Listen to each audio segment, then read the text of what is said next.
standards for our people and free them from the legacies and hazards of a colonial past and from the encroachments of neo-colonialism. When you look at the existing infrastructure in this country, about 60% of it was done by Nkrumah in the period of 9 years, from 1957 to 66. And up to now, we've not been able to match what he did.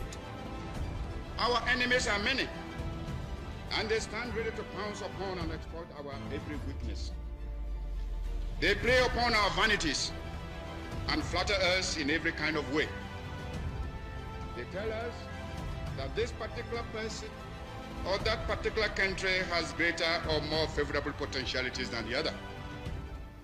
They do not tell us that we should unite, that we are all as good as we are able to make ourselves once we are free. I go around the country and I see the works of Dr. Kwame Nkrumah, and he's been my role model.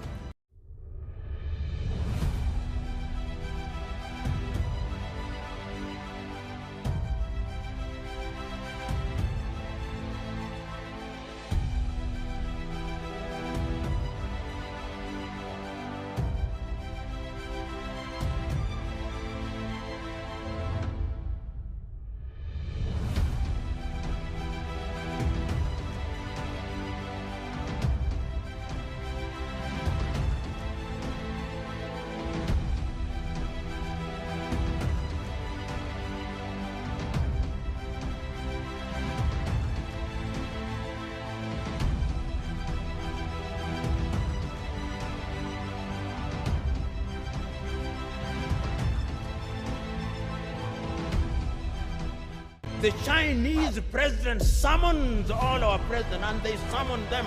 The letters may be polite, but it's summons. They go to Beijing, tails between their legs.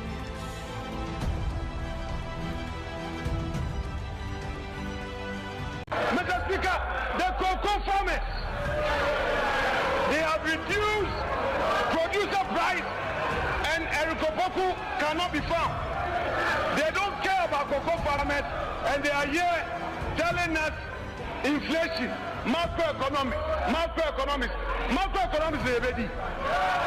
See the pain.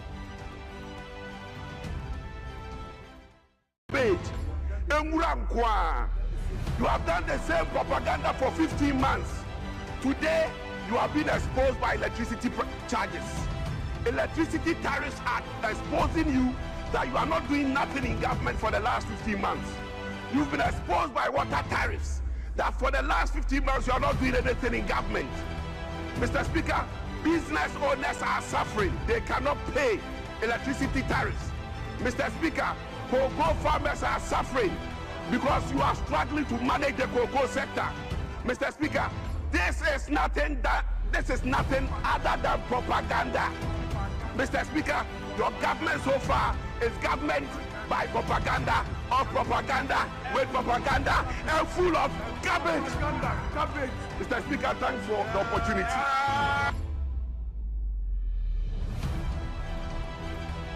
See the pain.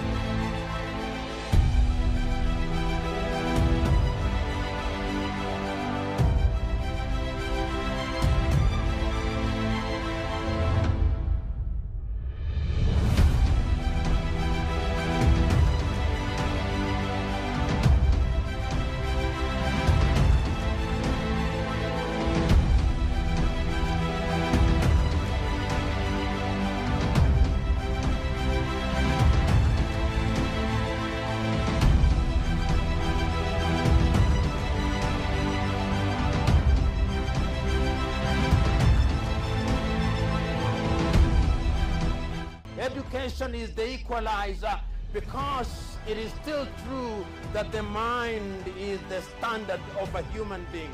No matter how tall you are, if your mind does not work well, you are just a tall fool. See the pain.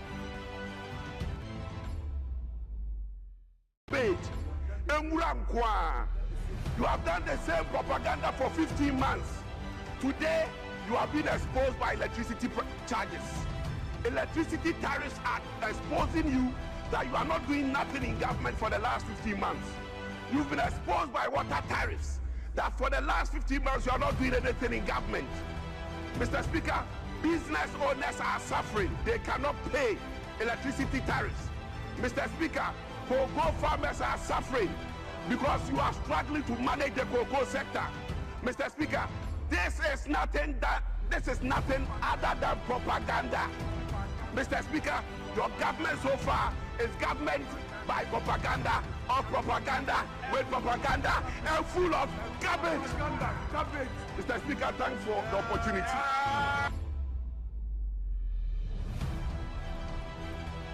See the pain.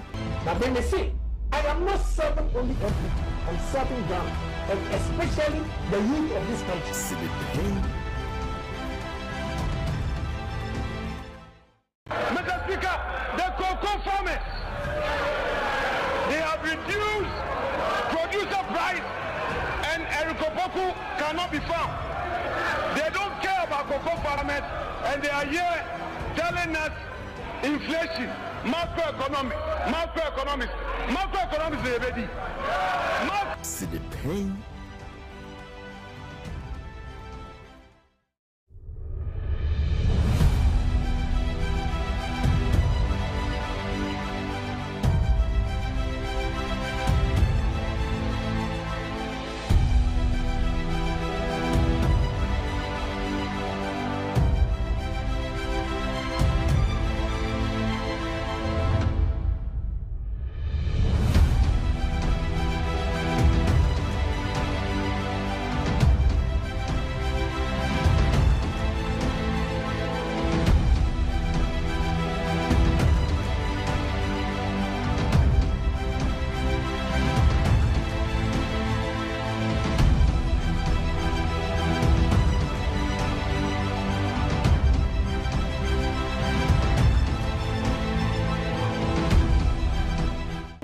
Have role models, and the role models, they are pragmatic ones. A pragmatic leader like Dr. Kwame Nkrumah.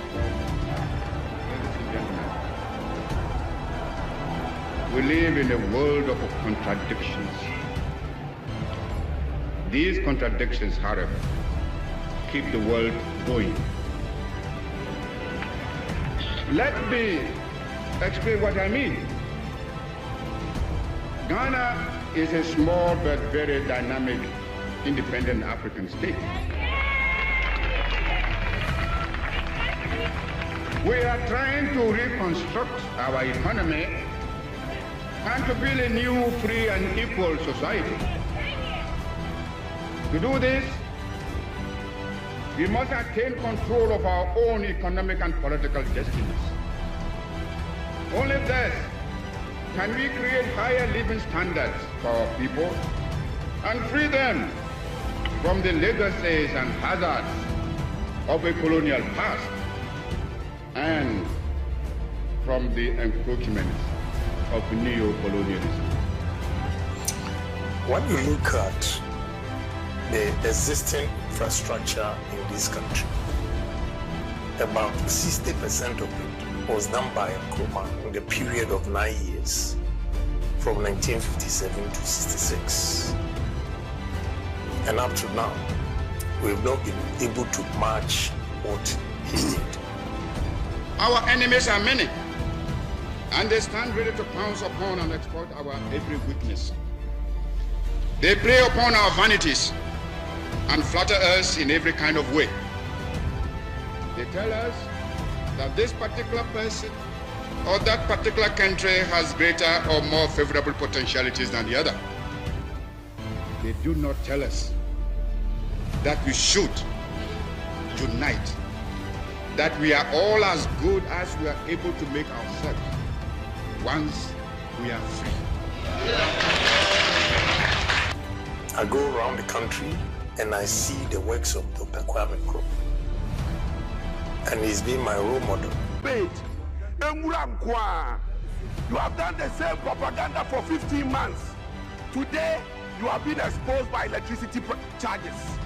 Electricity Tariffs Act exposing you that you are not doing nothing in government for the last 15 months. You've been exposed by water tariffs that for the last 15 months you are not doing anything in government. Mr. Speaker, business owners are suffering. They cannot pay electricity tariffs. Mr. Speaker, cocoa farmers are suffering because you are struggling to manage the cocoa sector. Mr. Speaker, this is nothing other than propaganda. Mr. Speaker, your government so far is government by propaganda, or propaganda with propaganda, and full of garbage. Mr. Speaker, thanks for the opportunity.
Good afternoon.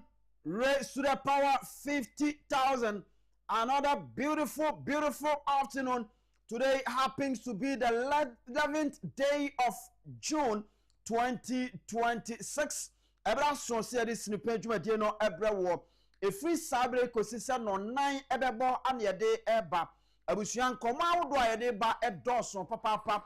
Medical eno edi enkomo concerning my Ghana yemra unim se eye common ewo Ghana ha se Ghana ni eka se Ghana de yemra yemfa nya adwuma yemfa yemra enya adwuma yemfa yemra enya adwuma ehemfa na hyase edi free a hyase from the chambers of eye politicians no wo mo a ebedi o man anim no eye wo mo ankasa na hyase de o man anim etwitwi from e man ne mra ne adane no ne de ye ne ayepe.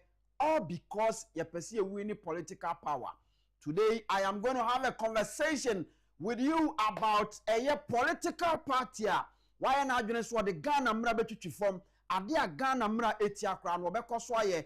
All because we have political power. We ayen koma enne mene o ebedi ewa ha. And then yebeko new patriotic party amayoko no asweye na fe yako din komo ewo ho ensoso. Mene o ekasa sesei a top down, top bottom approach. Our mode eba no, e de niama bebre ene de eba. Na unim se san komo we no, enye nne ye be hyase o. Ye hyase se ye di san komo we ache. Time a ebe to dwa. Aheya na ye be kan ye se MPP party no aye na adwene se or the top bottom approach and what de eba. On the show, and Dr. China Ephraim Walker said, Debbie, enya no kra party ni ntimi nya saa because a party ni yesa etia party ni mra and so there's no way say party ni be yesa yehu ye no na party no aye we ye Ghana ni wo ha unim nia esiye na eno na chi no ene ya start say polling station ehon so no ye to aba ene ade na entokwa ekoso polling station ho no enya asem ketwa omanfo bi susu say ye to aba polling station a esese ye to no baabi anade na baabi wo ho a eho de ye nto polling station aba bia wo ho enso ya sha by force aye pese start eye coordinators abato eti enameno man tokwa ashase ya eba ni nyina eye se MPs bi ya wo mo ye adwuma e de support Dr. Alhaji Mahmoud Bawumia ema ne baaye no ompeso omu maintain omu seat eti se sa na tie dia no omu pebia no omu beye na on the same issue of eye abato no Dr. Ayu Afriye awono so eye MP na sem wo de abetu dwa woka ene se oko New Patriotic Party amanyoku num na se wo hwe eye internal elections a ekoso a ade ba ko a wo mu ehwe ni mu ene se polling station for de se opefrag bear na sem o ompe na sem o enye hwe yinjan no nemom ye keka ko yanim na yeko eye constituency national regional national ede ba ne de esese ehunu se ye twawa Dr. Bawumia moja ene beba se nye sa na tie de a then they are going to have their way on be pekwan bi on be fa so on be make sure say enkofo a omene Dr. Bawumia ya adwene ewo kwan bia so no omo ene sa enkofo ne de omo ebeba wei amanyokuo sei ene achichira amanyokuo say ye chichira manyoku asei ene ye no enkoma wodo eka ho Albert Asumani political za ebe join me ewa ha na afi ye de Ghana nkomo abrel na on Ghana nkomo no ene ye de enkoma wodo bebre ebeba na afi ya ba bedi ene no so ye ni empanifo bi nsu bedi nkomo from other constituencies a wo mo nsusu se wo mo MPs ene chairman ekwan ya wo monam so mpese wo mo de elections no eba no entwa yie etia political party ne mra etise sa na tie de a wo makọ court akoje eye injunction e de aba beto eye polling station and then constituency elections no wo mo de aba beto so na ye behwe na afa ye ni mpanifo bi edi ho enkomo e ofiduom ha awie wo a wo hwe yen etie yen so no ye no na ye adwuma ntimri pam yebe ma akwan na nso ajoin yen na afi yedi nkomo ewa ha awie ba bia wo bia no fa wota na yendi enkomo fa wota na ofata na afi unua se ya shase ede eye sinupan dwumade no eba this is the one and only political show edu awie a ye bom modern kanokre ede kire tumi aha ena sade niema ekobia no ba bia asem ne da bia no yetimi se kire yebo eka no senia etie sa na be ma Ghana no akonanim se yetena se na se weiye yenka MPP ye yenka na mu NDC ye de a ma yenko ne yenko ka de a eno no ye pure adwenbone NDC be ye yenka na mu MPP be ye me yenko ka de a eye pure adwenbone na nim se Ghana Central for no ye ne amanyofo no akobankuro mu ane ya adwene se ne ombe ye bia no se yo enyo me support ne nko ade a meka ma no nyoma ye no eyo enyo me support ne nko ade a ene de bia no meka gensi no ye de saatena ha enye yi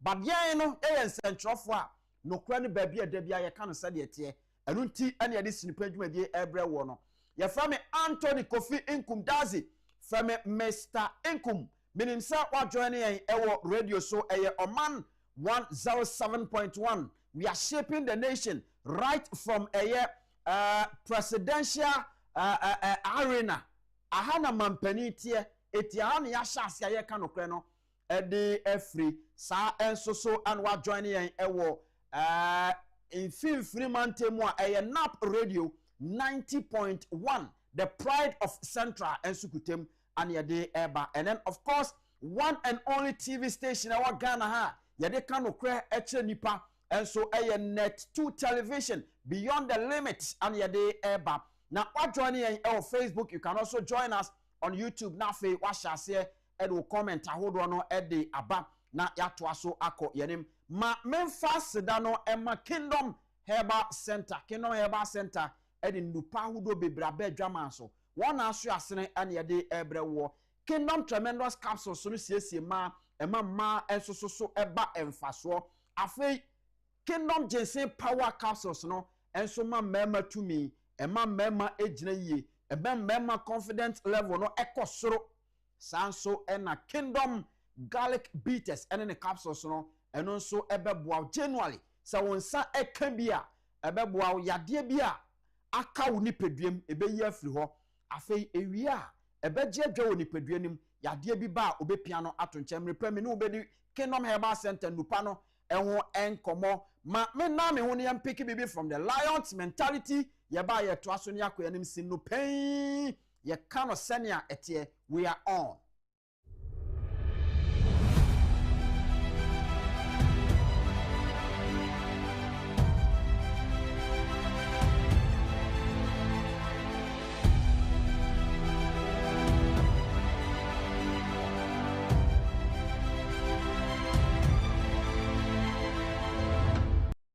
Osho said the greatest fear in the world is the opinion of others.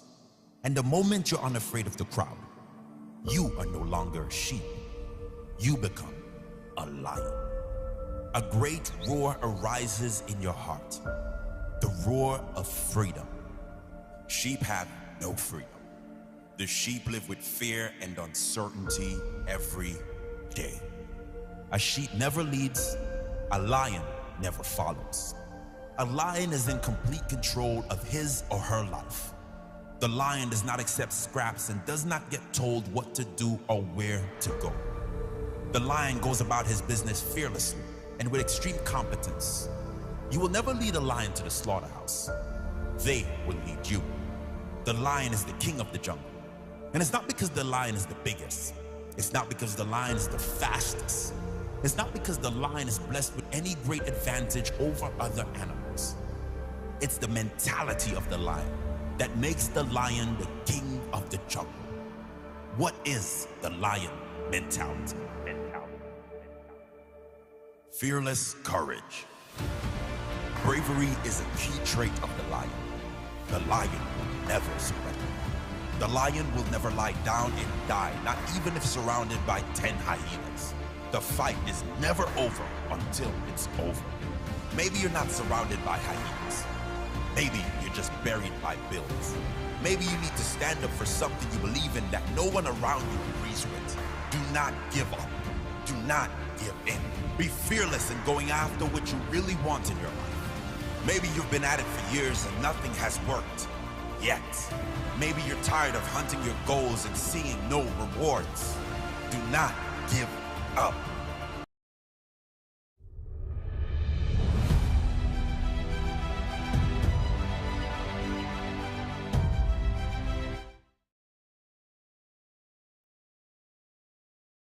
Ebraso se mede editorial ebrewo na senior lion mentality catch no you need to be fearless.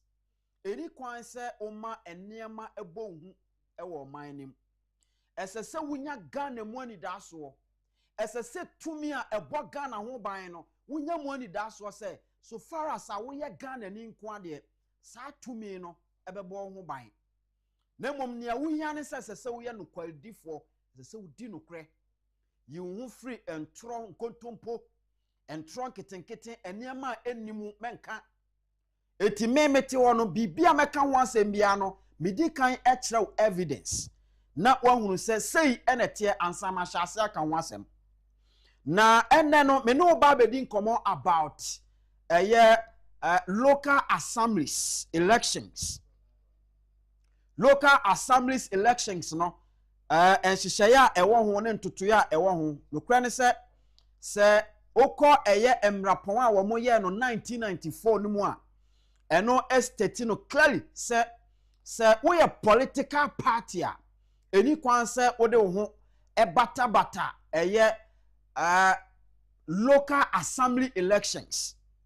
Because Ghana, the framers of our constitution, omotenasi ehunu say, look, ye politics e wo soro ha. E form hono, eni kwanse ye ma no eye sa.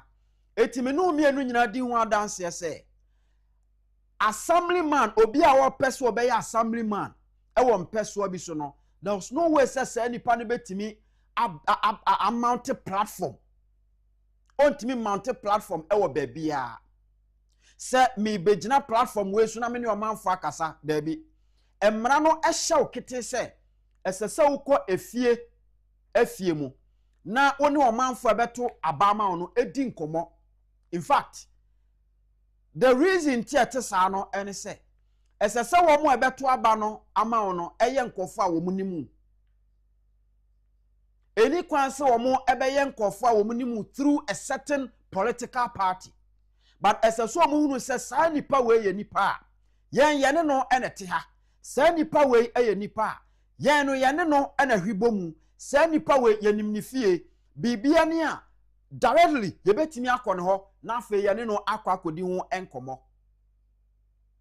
We don't need a situation whereby ebemana baba yesa we assemblyman, but anytime that people want to see you as a say nipa no koye political party A or political party B member and san watimi aba be hunu esan say ne political party ene do aba be si honti eni kwan say eba ne sa in our local assemblies no eni kwan say sa de no eba ho. Enunti eyana I believe in enkofo a me mpe leadership a na ne eden keke me mpe leader na ne eden keke na mo me pe leader oye discipline me pe leader ode Ghana emra no eye adwuma me mpe leader ode oman ne mra ebetwitwi fom me mpe leadership a obetene Ghana mra na butu because of political power na mom leader ode ebuo ne nidie ebema Ghana man no emra.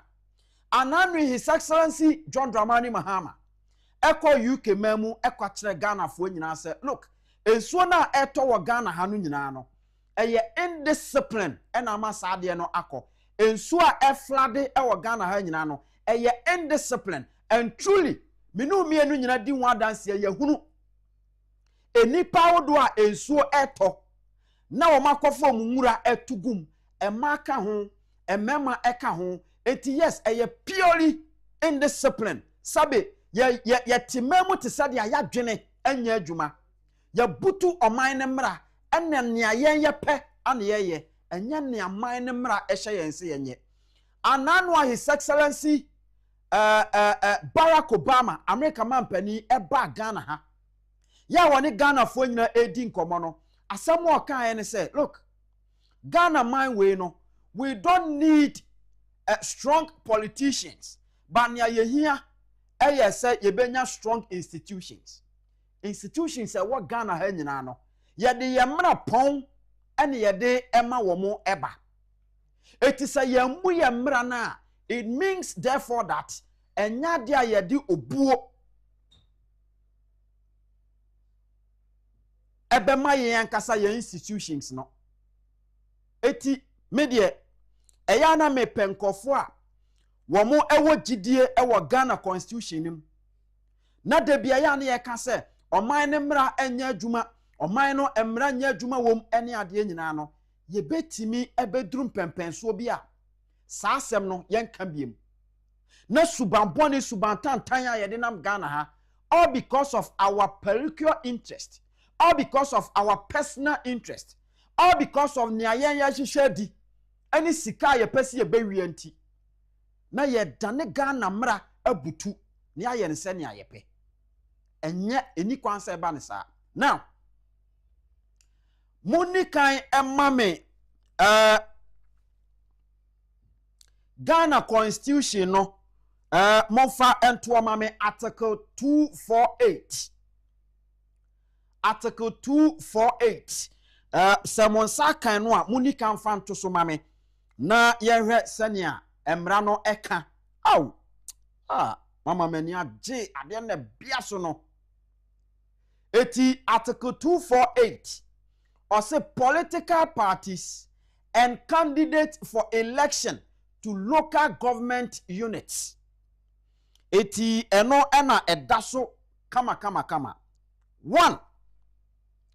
A candidate seeking election to a district assembly or any lower local government unit shall present himself to the electorate as an individual and shall not use any symbol associated with any political party.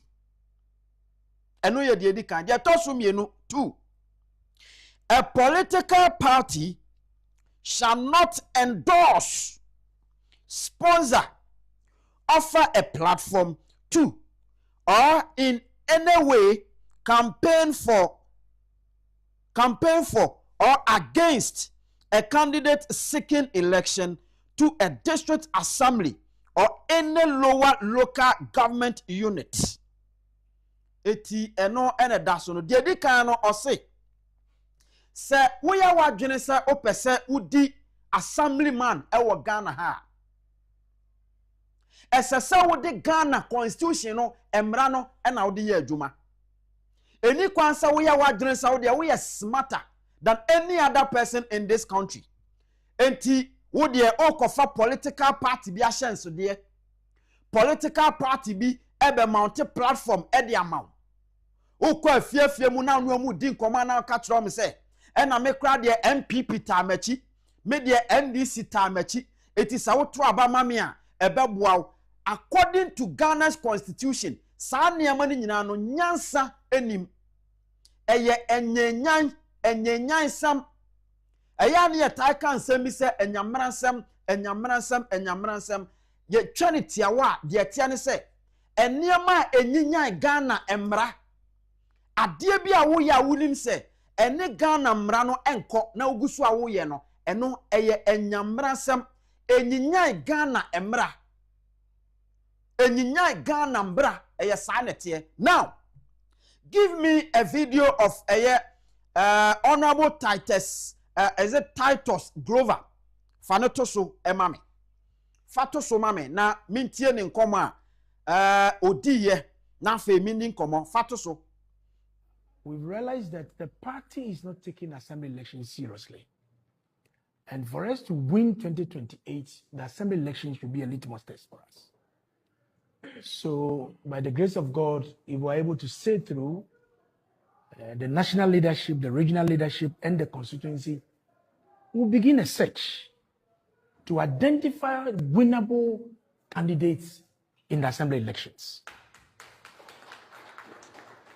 You go to a polling electoral area, you have 2-3 MPP people contesting for one assembly seat.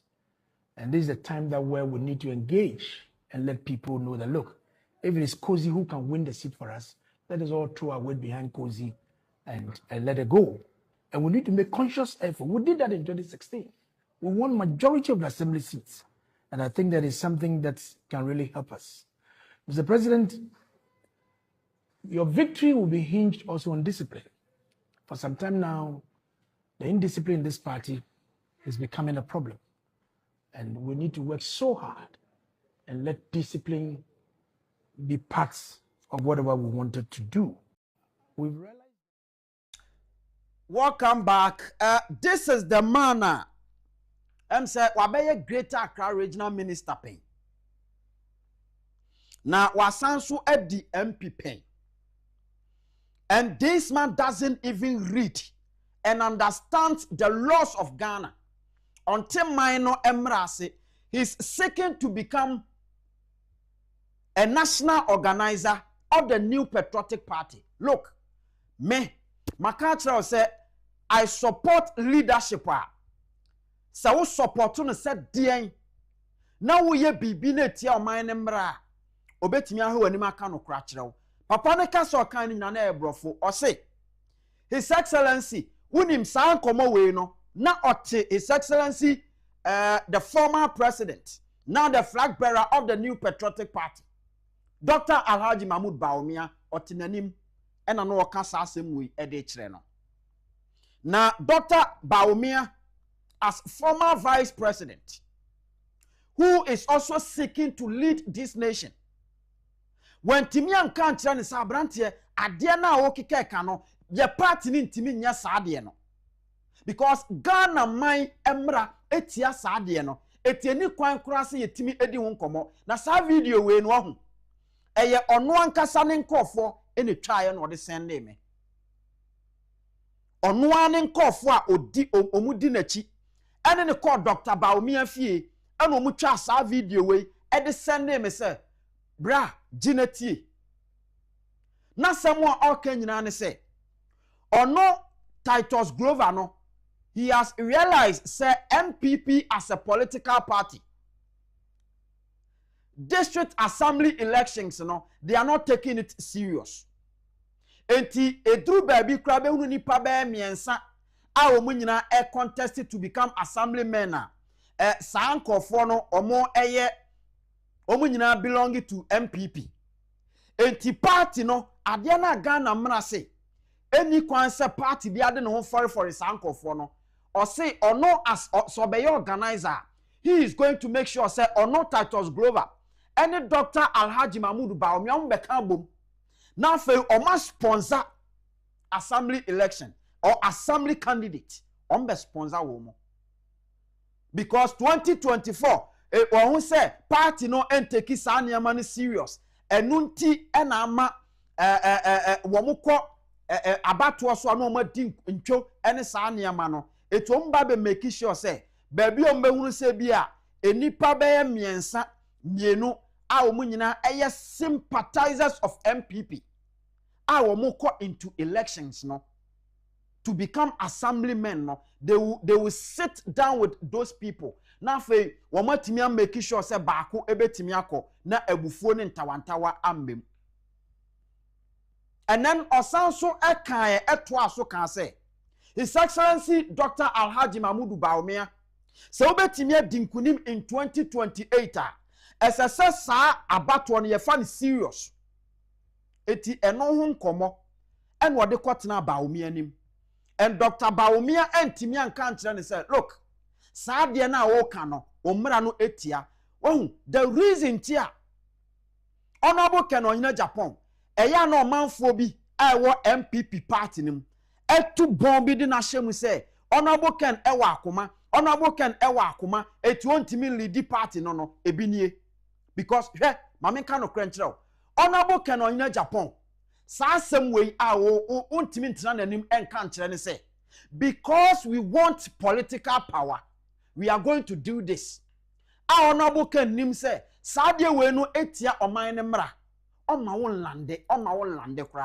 obeso wanu aka cho se kati eto obepe bibia ka kyerɛw ema wadwene aye adwuma obepe bibia ka kyerɛw ema wadwene abafie Tebia ye nenam Ghana no it is so common so obete se Ghana ni e ka se oman Ghana de ye mra enya adwuma ye de ye mra enya adwuma ni nyina ne se ye mra no enipa wo munya tumi bedi oman nanimu a eseso omohwema mra no eye adwuma no the same people no in their chambers omubu mra no so ade ye nea wo mo pe anytime that they are looking for political power omo ye niema bia wo betimi to make sure so betimi anya political power and that is nonsense Sagana ni betimi akona nimu a sansamfo ne nsam genjan no esese stopping ni nyina na a whole former MP member of parliament former regional Greater Accra regional minister etimi abetena former vice president anim somebody who is also seeking to become the leader of our nation abetena anima can sometime say akire ne say political party ye MPP no 2028 ye de ho kwakọ for assembly abatuo mu openly they are going to do this and the leader cannot say anything to that person etiufo se sa leader we eba bedi mampani wo manyimu na se ye wie sika e wo na mambuo mu a de na obetimi aye he can't do anything and as a leader you need to be a leader anywhere it doesn't matter nipa no do saden nipa na ye adwuma abo o saden esese wo ma nokre eya nokre Esese wo ma nokre eye nokre momanfo enji wo ni se wo say ye to abama ma be ye mampani a obetimi aboga na mra eho ban obetimi aboga na mra eho ban. Now when you go to the various assemblies no now we are bylaws no mu a it is in a woman local governance a woman clearly say any kwanse political party biade no ho e for the assembly abato ye di ayi politics ache omanum e wo soro ha sei na e fam won so na ye betimi ehunu ye woni assembly members edi nkomo edi nkita ho na fa problems ni issues e wo fam wo no yetimi asolve ni yie no eno so ye be na manyosem eti there are some assemblymen omo Ghana ha a time is coming so wonya MPP ni nya NDC ni a you cannot see them. That is nonsense. Eni kwansa amanyokuo bi a because of political power nti odo wo be hwehwe san nsamfo no ehu hia se wani abre so peso be ye Ghana ni ye a ye mmomode emfa Ghana ne mra ne bi ento fom ntietia so ye ntietia oman ne mra so ye ntietia oman mra so all because you want political power utietia Ghana mra no so e dia koye ne awo fe. And in this case you are telling us say the framers of our constitution sabi omadwene enya adwuma na sa wo fo buo ema Ghana constitution onfo buo ema emra no oman na opese obedi animu no da man na no mfa obuo ne ni de ema ne mra emu nipa obuo ne ani de be na de ma wo mo emu nipa se ya to abama ma be di animu a obuo ne ani de ben na de be ma emu nipa enu nti wo mote ho ne ye ka kire o mo se oman ni nkoyie eniama nkoyie a ena da ho no enso asamwe ya okokan no na Dr. Bami ate wo hwe omumfifi onso bi anti ho they were very close, so close ena mudi sankomo we oni ni di sankomo we former member of parliament, former regional minister ISS sabe na dwene aye adwuma na wotimi kan Ghana constitution no etiase because of petumi ewo MPP party nim he wants to become a person obabeye organizer ewo MPP party nim nti oto Ghana mra atu fom se wo de Ghana mra beye fom a me de wanim beye fom se wo mbu Ghana mra me I will never respect you but se obebu Ghana mra e kire se ubu Ghana mra kire se ubu Ghana fo because mra ebo Ghana fo ho ban it is a wo mbu sa mra na me I will never respect you. It is a way penny upetumi wo man mu a mamoma ye niama basabasa ye niama tantantan all because we are looking for political power. Ye nya tumi no krade na ye de enya kro no ya na ye de bo tumi ni enya wi ade na ye de eti ye self form asan self soro ase babia e wo Ghana ha ye be de atena man we mu say a time is coming now. So person ko one assemblyman bia either you should be MPP ni NDC ni another base ni and yes sir you cannot see that assemblyman ultimi pone ntina se ending komo a time is coming up person one assemblyman you need a political connection and son wetimi ko one assemblyman ye be ye den e de sade na tena krom ha na ye man be den akonanim ya chairman ni mu afiri soro yesa akwochichem e wo fom ya be dem o man no akonanim me meka no kra kirew mesi ni pain a kirew se wo mbu Ghana mra chese me wo mbu me because me Ghana ni you want me se me kwakoto aba e de amawo now ade e bo me ho ban no you don't respect it emra na e bo me ho ban no umbu sa man no umbu sa man ne mra ade be ntina sese me so anano sa okọ Asante Mantem eniema bi a asi wo ho Asante Mantem regional minister no oye doctor o oye a whole doctor a onim se Ghana wo mo no mo motivate Ghana for say yenji Ghana your friend say medical system no yenjindi na ono ne yire eba bewo a no atebri ne yire de ne ko America sa ne yire nkoko wo America na ne mma enya American krata ode ne kɔ hɔ ne ye wi asankofo ya san begina yanim ahye ye bɔ aka kyerɛ se ye beye we whereby your mo ankasa nim so omo ba omo nye na Ghana no de nanim etwitwiri fam ye wi an ye san pe the same Ghana no LED se ye de san ye de betena man we mu a me no mienu ye musa ye ho ye ka no korɛ ye nkɔhye dem ye ne sumi ye mfa adwene na ye wi a ye ya ye misa ye ho questions ni ye ho ano ni ye musa se ano ye ben an ye de be ma ye ho ye mbu man ne mra enu nti na oman we aye basa na wo obi ahunu se wo mbu man ne mra usu bedi animu a ono nimu se eni kwan se as Ghana ni no oto ni nwura egu abonten but onim se wo ankasa na wo di animu no umbu Ghana mra enti ono so begu so wo akoto agu eno ne yete ho no eno ane yete ho yi eti se ya ansesa ne anya niam kwampa so a time has come. Open political power. Krampona esese wo hwe nipa nim. Wachitafo di wachi. Omo ye niam bi na nkoyi a. Hwe omanim na ka no krafa kire omo se Jack nyamo ye no enkoyi. See the pain. Anano honorable Ken. Ye discuss Excellency John Dramani Mahama ni comment ewa ha. He called me and say Charlie, muma ye nyina ye ne nya adwene o. Because that is what is killing us in this country.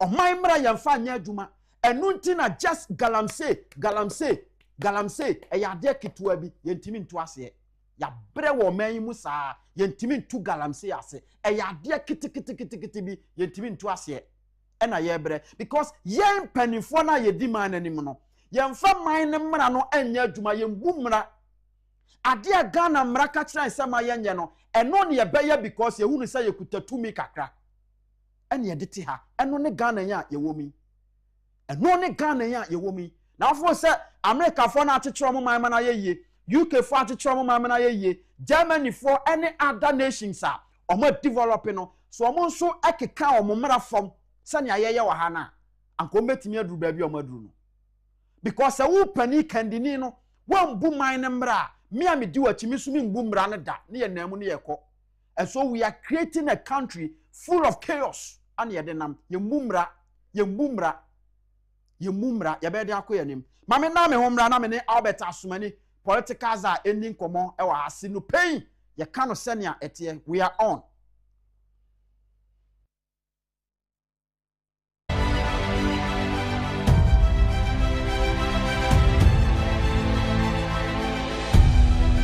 He wrote 10 sins of Canadian Agyapong. And when you take them one by one, none of them was I defending my family members. I was defending the party. And they call it as a sin, so I'm quiet. See the pain. He wrote 10 sins of Canadian Agyapong. And when education is the equalizer, because it is still true that the mind is the standard of a human being. No matter how tall you are, if your mind does not work well, you are just a tall fool. See the pain. Are role models, and the role models, they are pragmatic ones. A pragmatic leader like Dr. Kwame Nkrumah.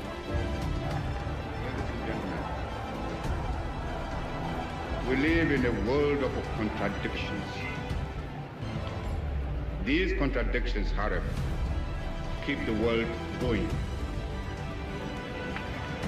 Let me explain what I mean. Ghana is a small but very dynamic, independent African state.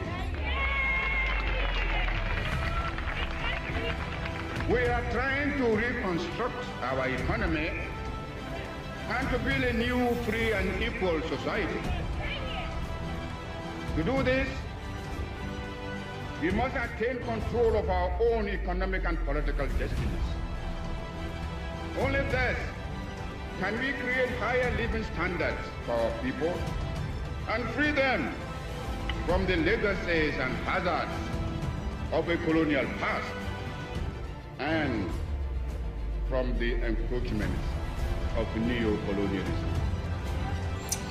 When you look at the existing infrastructure in this country, about 60% of it was done by Nkrumah in the period of 9 years, from 1957 to 66.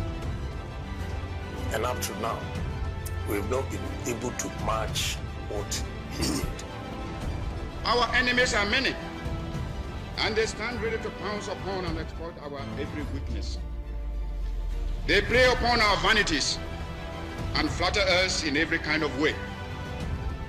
They tell us that this particular person or that particular country has greater or more favorable potentialities than the other. They do not tell us that we should unite, that we are all as good as we are able to make ourselves once we are free. I go around the country and I see the works of Dr. Kwame Nkrumah, and he's been my role model.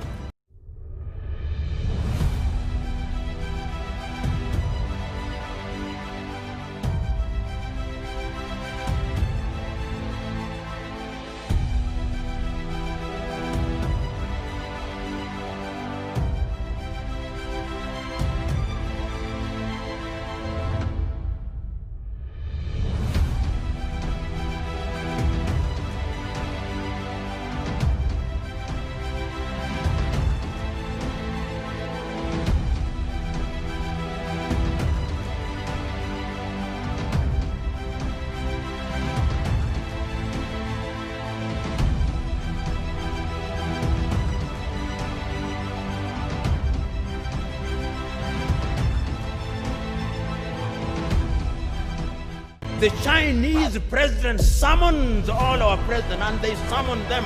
The letters may be polite, but it's summons. They go to Beijing, tails between their legs.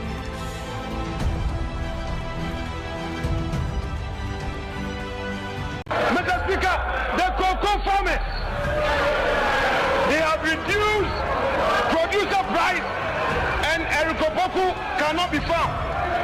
They don't care about cocoa farmers, and they are here telling us inflation, macroeconomics is ready. See the pain.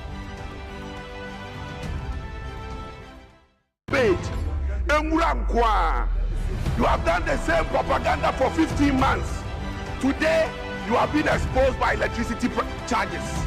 Electricity Tariffs Act exposing you that you are not doing nothing in government for the last 15 months. You've been exposed by water tariffs that for the last 15 months you are not doing anything in government. Mr. Speaker, business owners are suffering. They cannot pay electricity tariffs. Mr. Speaker, cocoa farmers are suffering because you are struggling to manage the cocoa sector. Mr. Speaker, this is nothing other than propaganda. Mr. Speaker, your government so far is government by propaganda, or propaganda with propaganda, and full of garbage. Mr. Speaker, thanks for the opportunity.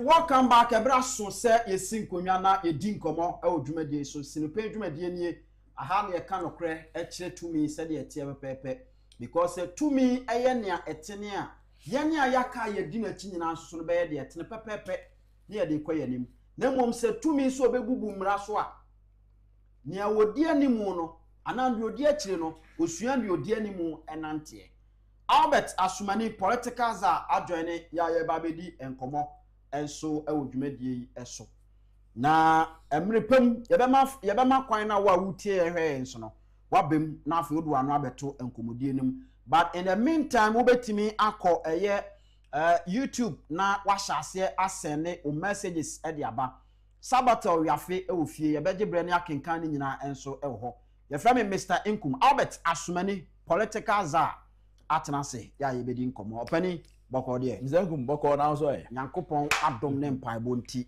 na ase ehia ya chewu asa sense Monday no ye share dey share ampa ayi kuma wood ayi boy bi na me hwe ne skit o say no crack Abanze you see Monday no yeah Tuesday no now you shoot speedboat to Ozu so ba na yenye wa ha ana nra so the see yeah and then ampa until from Monday share yeah ampa but me hope say ahoden wo ho nyame adom yes nyame adom a efiada ensu kese ba konso so beto sao yes nti esese ye ene na chese ne na ese oda hawo ese oda Medina lawyer no kana say nyameso na okro na say the lawyer be nyameso na okro kwa amodate Esquire the executive producer of Silupe aba nyameso na okro oh no so diname for that untimi fa ball ne nsa no one go defenders no what is about Ecclesia I tell you when you utility player I tell you but bia de to obebo once on us your friend with the bullseye so what I the bullseye enti ono na usia na ka say damn was a double damn was a triple damn Unauthorized Esquire on the poem of the day Abba. Eti kwen bi aso yebe. Oh, definitely. Kwen bi aso yebe kan ne poem of the day no. Eno alande ewa ha. We eye lawyer Kwaku Amodate e bi Abba ye enenso ebi wo mu. Enki wo mbu. Yeah. Say when the keepers break the covenant by Kwaku Amodate. That's right. Now when those entrusted with the compass of a nation turn their backs upon the law that guards us all, what lesson drifts into the hearts of ordinary people? For laws are not mere words inked upon paper. They are the quiet bridges between chaos and peace. That's the true. Sacred threads that bind strangers into a common destiny. But when the hands sworn to protect them choose instead to break them, the pillars of justice tremble. And the soul of the nation begins to mourn. A country rises not by power alone, but by principle. It flourishes when its leaders walk the path. They walk the path they ask others to follow. Let us therefore be vigilant, vigilant custodians of our future, refusing to crown arrogance above integrity. Or reward those who trample upon the very rules that sustain us. Exactly. For leadership is not a privilege to be seized. It is a trust to be honored. And where honor abundance the throne, the people must summon the courage to choose better guardian, the better guardians of tomorrow. This is the poem of the day. Who's the poem now kind? Baby to pet aname mafa. Okay. The first one I'm mafa or say the laws are not mere words to be inked on paper. They are the quiet bridges between chaos and peace.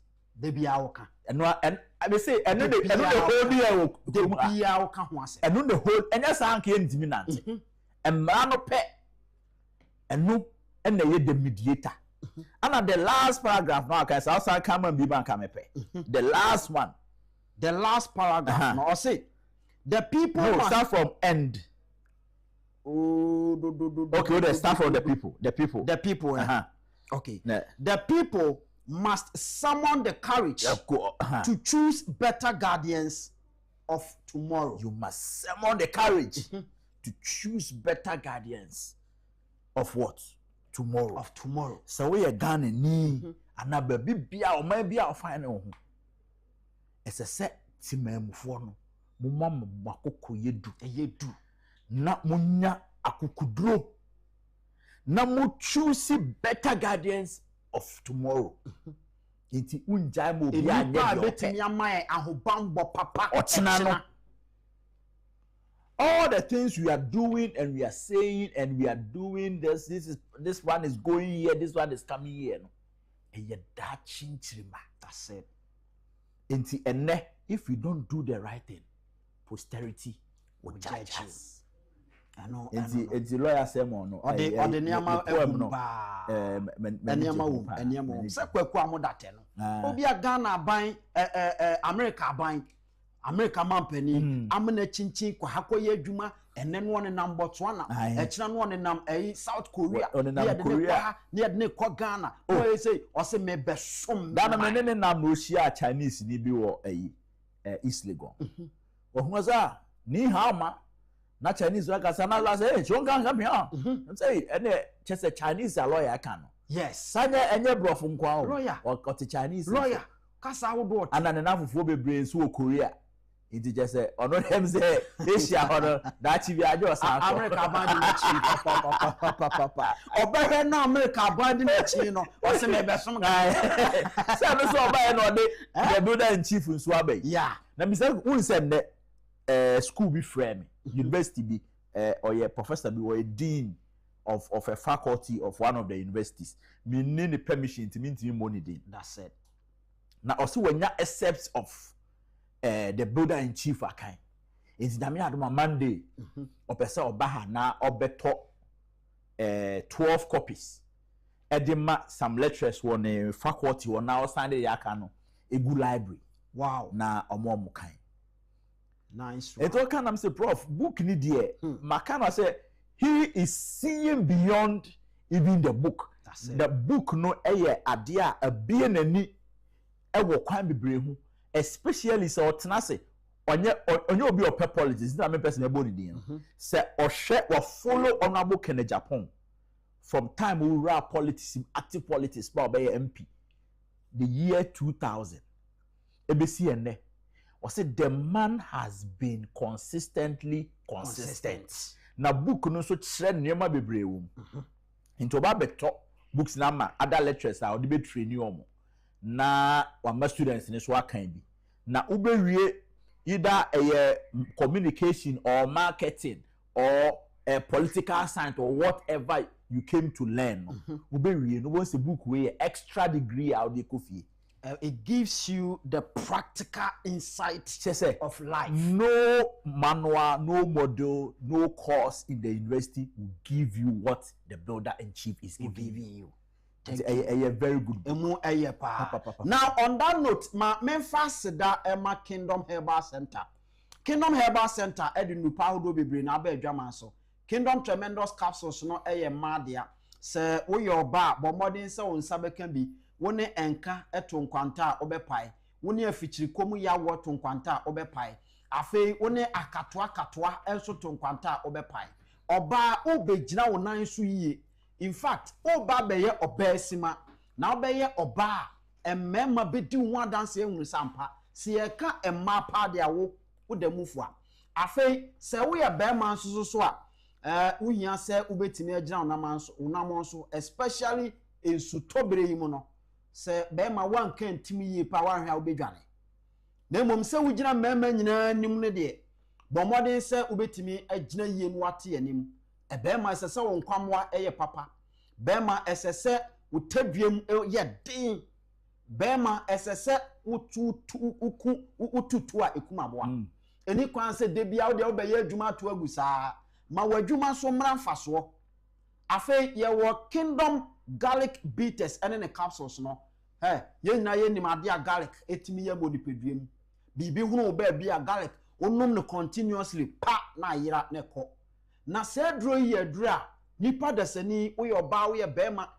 se won saka se dro yi bia eno no ebetre nipadwanim yade bia ba wo yi na to nchen yade bia wadi ka wo nipadwanim nso no otu no so sa efri ho umpe we yi ade na ope men konkoto ya anomfo adro yi a esatwo esa kompo eyi tehuro efri ho yade bebre omoboa ananta nyina esa me pa chew wo hia kingdom garlic bitters ene ne capsules no eno ano no wawie baby ato aduro bia wo kwa wo se me pe kingdom nupa ni bi won sabeka na mom se wo pe dodo atu aton masika ba botomu a me ni nkomo ewo 0275 804 064 0275 804 064 nafe one kingdom indi enkomo ubetimi so abaya so ewo kingdom herbal center ewo draglin okanshi nafe wabetu enduro ni bi enso ewo ho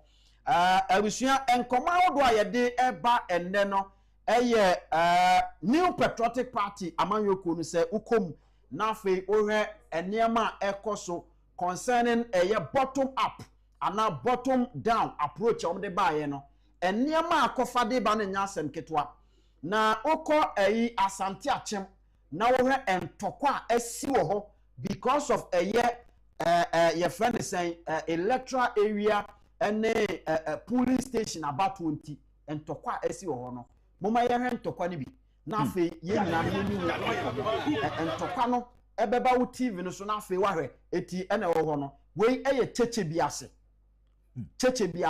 eho na honorable amofadi amukrom ho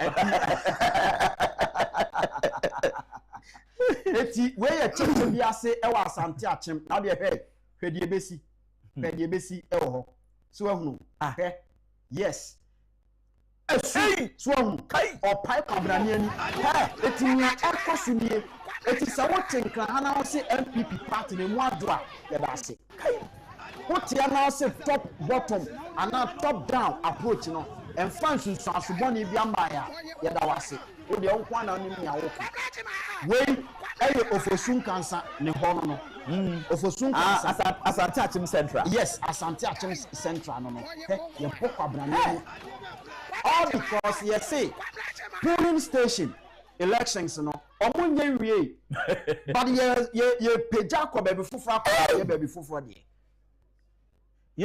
all because MP na ho no epeso obo ne ho ban yemfa we no mfa nto nchen na fei yentie asemo a internal elections within the new patriotic party owura ayi Dr. Ayu Afriye ono oye MP edema wanfo sechere wanwan na afija kwabre na ono grante interview on the internal elections mayentie na asem a okakere Ghana fo nyina Jamaica no say eba constituency elections na emfa woni ebia bebi obi ko ekojina ya no support you but your bompa yes be 60 to 70% of them you bet me are retaining on because ukwaji to me when this for especially wa Ashantia you need experienced hands and a constituency no e ho no bi atinti e ho de se wo hwe omo ho edin na se chairman for na especially etimi ema bebre dodo na tenem na yetimama omo ba o manima eno ebema nijiaba because about more of the executives if they are retained will be good for us actually maybe 60-70% is not bad at all and especially the chairman yes they are very solid people and I think if most of them are retained will be good but then when it goes to eco regional dia ehono na wo pese wo make sure say ne obi oba mu bia ye obi a sebi utwane mhoja hey Dr. Bawumia na eba any national political party we are seeing na constituency there I mean any problem obi atimishem na ye move but for region and national there odidi agro bɛyɛ nti ɛno deɛ ɛhɔ ne yɛduru a yɛbɛhwɛ sɛ Dr. Bawumia ɛwɔ control absolutely. Enti wei ɛyɛ Dr. Nana Ayu efiri yie ɔno ɛyɛ emrahye bedwani ɛde ma ɔmanfo ɛwɔ asokore deɛn efidwase asokore yes efidwase asokore ɛhɔ mo no yɛ emrahye bedwani na sɛm a ɔkae no ɔse ɛsɛsɛ making sure sɛ your experienced hands you can be experienced but when the people decide say empower we experience and very more Ethiopian MPP internal elections no near esiho enie when said there are various constituencies in so yeah the injunction akwakoto so etie ho so ye beko ne akwakodi nkomo ewo but in the meantime ye do edapono so ye Mr. Kumeda say before I met touch on this one producer share document with me and you know say NPP minority in parliament call a year Afari military hospital amuko hu say soldier phobi eno mo ye pintem bi wo ho na release bi aba na obokasa MPP a atwe mo ho ofisa ane o ma ne ho enti na eyade na more interest o mu pa okay but I did some few checks and I realized say statement na mo de ba out na almost the general secretary asa na enye no kre fake because let me say video no that TV so say MPP atwe mo ho afi because nipa na ekọ ho no ye health committee a ewo parliament a omo ye minority for a omo oversight responsibility over your health system yeah it is omo ko as in their individual capacities but omo ko as the minority members of the health committee a omo person mu hu afare hospital na eye president before sha ase no also did this omo ko based on I mean with committee no ahode no omo de call ya na say party na wa santimante mu no and because we've seen some faces so they are not part of this committee that we are talking about but we've seen them over there Ashanti Regional Communication Director for MPP which I'm sure he's not part of the committee say the truth is that the minority members in the health committee okay and your committee na as a whole say obesha tam MPP or power no satan na akando and now your health minister or no na oye ranking member on the health committee. The same hospital we are talking about, he also led the then minority members to the same place. What's that say? Enti min koba say MPP for ne and minority for ne ko party ne beka say on time mechi. Enti we should set that record. Minority omo ko so omo kwa akoye den. Say Afari hospital no. Eye military hospital ewa Asante Mantem yebeka say nansia enema bi si Confanochi teaching hospital ebo mo close your emergency no when we say Mr. Nkumo for Ashanti region, northern region, Savannah, upper east, upper west, the 5 northern regions ana Savannah maka Savannah the 5 northern regions no afa Ahafo no afa Bono no afa Bono east. When you Confanochi teaching hospital that the northern part of Ghana you need any bigger hospital enti Confanochi na pressure ni Nigeria na so eno no nyansam na ma president Kufuor Afari military hospital back what Accra enti e shase president Kufuor na breso okay enti eno no hospital and kibetumi be another bigger hospital betumi easy that tension and the pressure on Confanochi say the be ya unso Accra Kolebu pressure ba ho a ye wo regio ho ye wo 37 ho na say kra bank hospital abeka ho University of Ghana Medical Center abeka ho enti e ba ye what the southern part especially Greater Accra ye wo hospitals akese wa enti these minority members of the health committee ni ko the progress say adenti na besi ne and na akufo-addo omo ye adwuma bebre ho ene ne mo my ade na still hospital no yenti ma no operation anti bi omo so kohwe de betimi add to it betimi ama no abeka ho se de be ya de ehu o confirm no che last time based on wo nkoma wo bomi chese time a MPP ti akonwa so no minority at that time no kobna minta akano yes ano onne ono ye health minister yes no leading for edwo ko leading committee no yes from parliament that is the then minority members in the health committee okay and also ko and odi omo ko se omo nkoye de omo so ko help progress se omo ko hwe se adenti na aban no operationalize hospital it's not just say na nado danko akufo-addo time no nanka you operationalize anka be ye but di enti ne yanye enenne the same aban no emunipa enso so akwahwe MP ba akukura do okuta sekan awodo so mo kodo because baby ya she pavement nyina no you see Mr.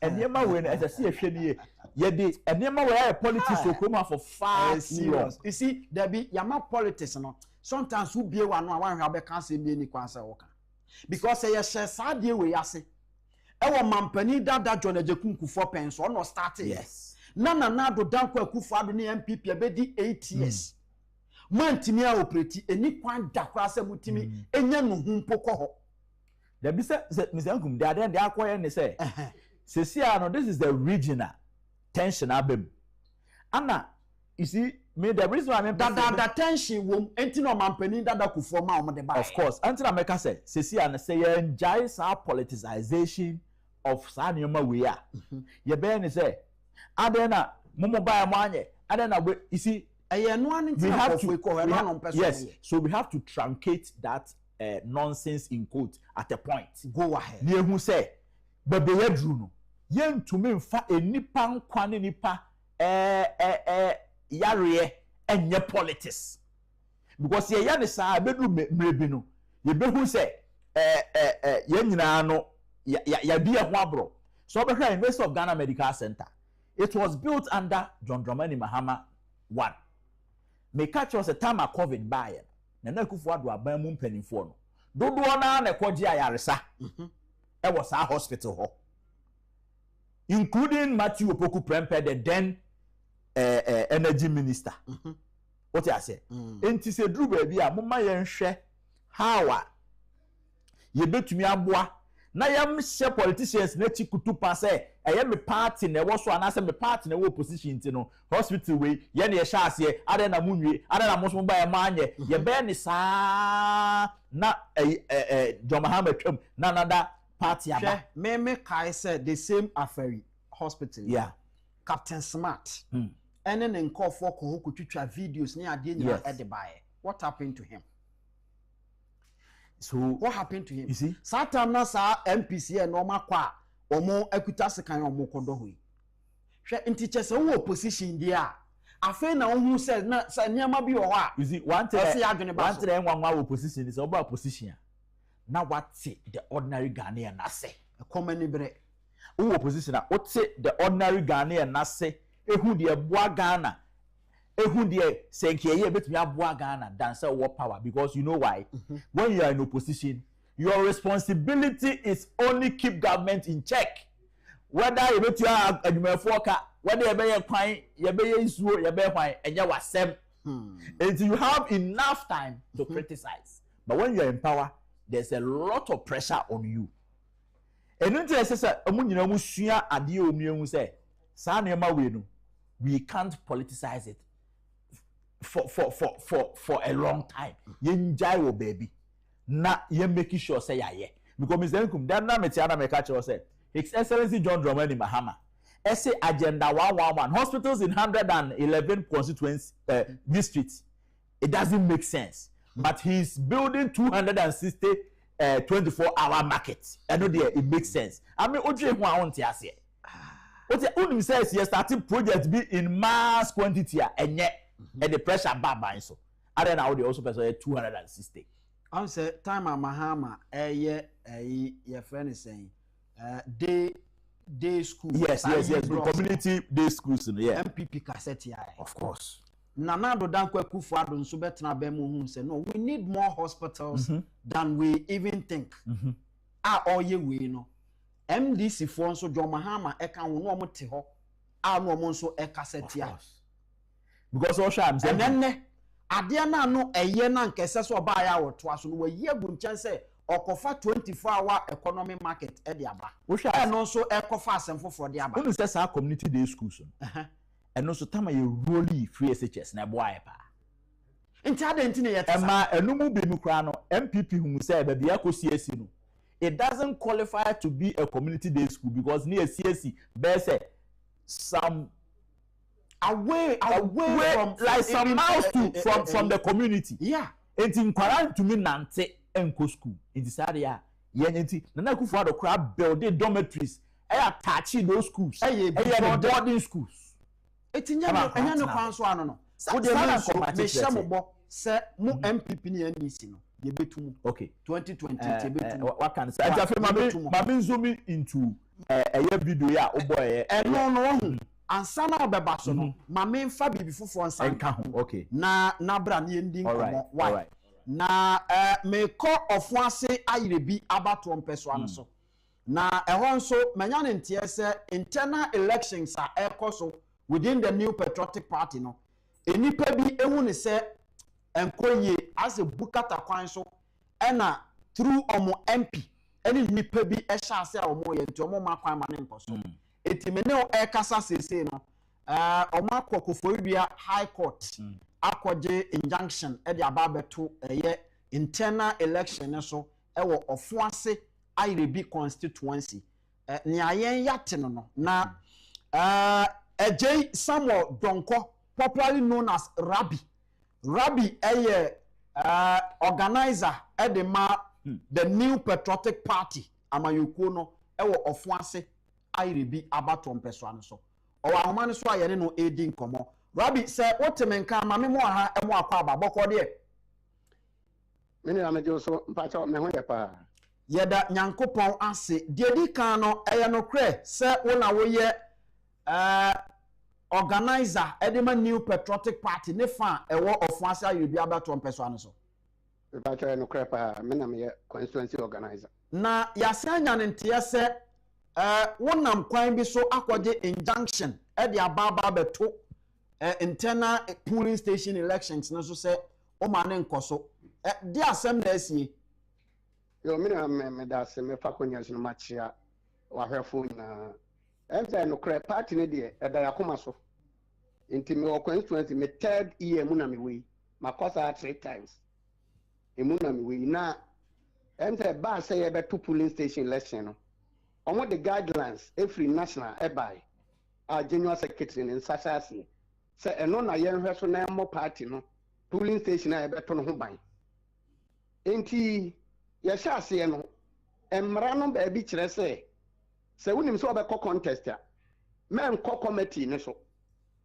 say bi a polling station e ba ye bi a obekọ constituency election obekọ coordinator men ko committee ne so because anyesa enye fair ebi ana okoso a na wafa kwan bi so akodi bone obi ana obi wasem no aye no basa na akodi disqualify no enti mo obi enko enti constituency for ye meeting e ma ye ne say ne ye beto nsafre wo mo a aye adwuma ne bi pan wo mo nko contest enti me no ka say me bo former DC awasaye former chairman e na akwafrempon edin me bo yewura mafu ahenkra mafu no so aye constituency secretary for long time ono so ye old executive for onko contest inti yemfa wo mo ne yemfa bi nka mo but because ape na aye constituency assistant secretary aye MP special assistant or say there be omo de there be and am say adenti na there be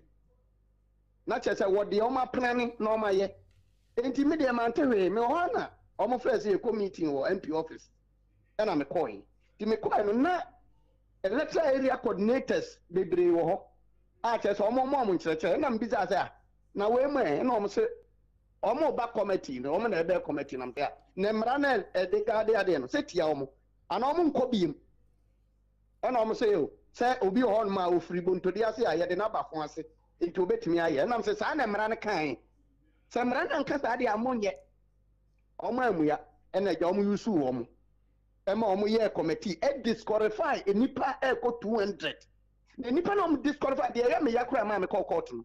And say nipa mu disqualify mu ye. Omo fi so omo tie eye honorable Kennedy Akompre ko Agyapong. Any Dr. Brana Champo echi. Ah omo ye delegate omo dada wo. Mi hu ye nko obi oba foforo na ototo na no na se bia ne ho asema wa disqualify no. Omo a eye old executive omo dada no. We disqualify omo nyina. No basis bia am disqualify omo. Ba ko abenase the friend George na French. Almost disqualify no. Na mbisa on that. Almost say was we did. Almost say chairman so we did in attempt. Constituency chairman. And I'm a friend constituency chairman. And I'm say chairman. Say ni say no matter what branch na. No kura say o say an kofi no kura na odidi matem. And I'm say no odidi watem no. E wo anim. O say there be no obi na e be catch them no ne no kura kon so na I'm say chairman. Say o ya yakola. O ya yakola pa. Asem wo betimi dey court. And I'm busy and say what the neko disciplinary committee ana or say there be and I'm saying srew. You free so now on the contest or lose or lose or so coffee there be membre the ombeka be omonka. One prema almost disqualify. Disqualify ni baby almost the phone and a friend I catch us here disqualify. Ya ma committee na nim kra. There say almost say committee no almost the just phone. What your petition the bar almost transumpo because party number na say committee no committee na.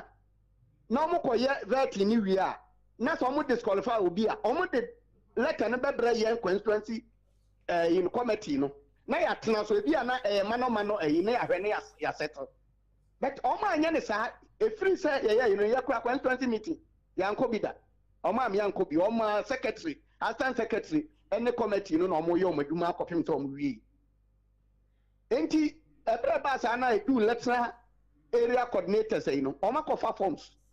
And I'm a petition, I'm a command secretary, constituency secretary, Awa Muhammad, and I'm a petition at the command. Me to be called region, me to be called national, me and I'm seeing the call me and France Mobia because me am idea, members of the best movie. Me and I'm getting in a coin. And he me sure I am in the same way I ever, and we are and I'm a central petition as a command, regional secretary. Me de koya wada eti muara amanti ade chief yada na myamsa akokofobia me call na me call office e na omo se o oni ho nti ne rep no no friend e na o se o ne saka enti no oba respondo e na me se mate enti omo ma me letter a wa stamp so e say we receive me yi no ni nyina wo me ho ha enti o so oba respondo no be pem na me no kase respond bi e mai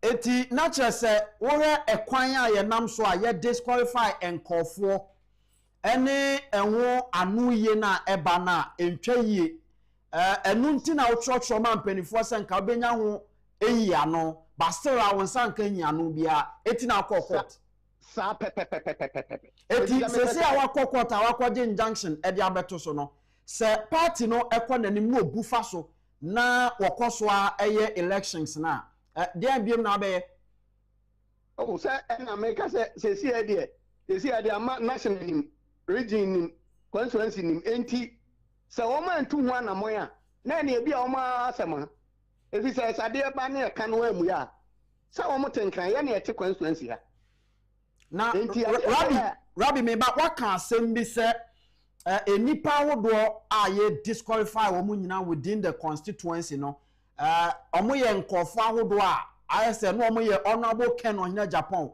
ne chitaafo enu nti na ama ye disqualify wo mu enyina so be na wo sase nim me ba cho man ka no nko akora me se honorable Ken Agyapong ene Dr. Brana Champo Nkrofo me na me represent Dr. Brana Champo ha what you say na me represent me na ni bibia be se me so ha ena oma eye ndi ane se bra ye to presidential prime minister no on say empenifo miensa no yewura baumia Dr. Brana Champo honorable Ken Agyapong obia di bibi kakra ba se de be ya o ma se o ma da je no o ma de beto nsuo ne aduane ne lole fe Dr. Ken Brana Champo e no obia nya bi ye chema obia nya bi me na besim so obia nya bi Ken Agyapong de obia nya bi but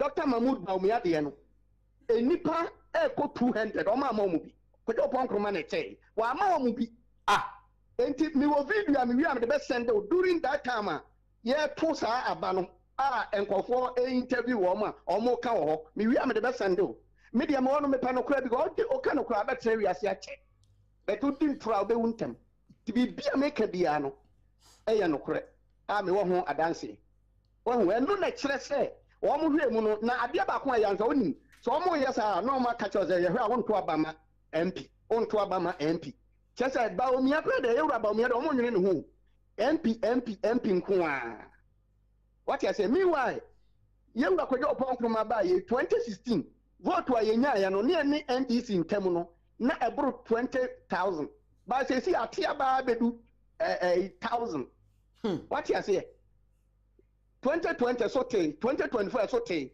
enti si ye bibia ye hwe ni ye enti me de me ya no se bi obi gina ba bo ka sa na bia na mempe yewura ba omi asama na se mempe wi asam mi mom ne omo a kutia no ye ho na pe party na asam na Rabbi mami musa asem we ne mfa nkomo no mra wiye se utie soro ha nkomo ai wa ha eno ne se yato aba na wie Dr. Mamudu Baomi ankofo oru abran na champion nkofo honorable Kenon ina Agyapong nkofo nyina no eye party fo eti obi anka na komanto ne yam yatwa bibia aso nti obi amra fie na ye disqualify nkofo ewo fom ho no party na wie ye ete sei ewo constituency nim mini anu ntina mafato me ho so a me konkoden no de ekoso no mesre se MPP mpanifo pa ma o mo mfra me o mo amfa nkofo media fo mra no meye investigation se de me kan ye no kura na anye no kure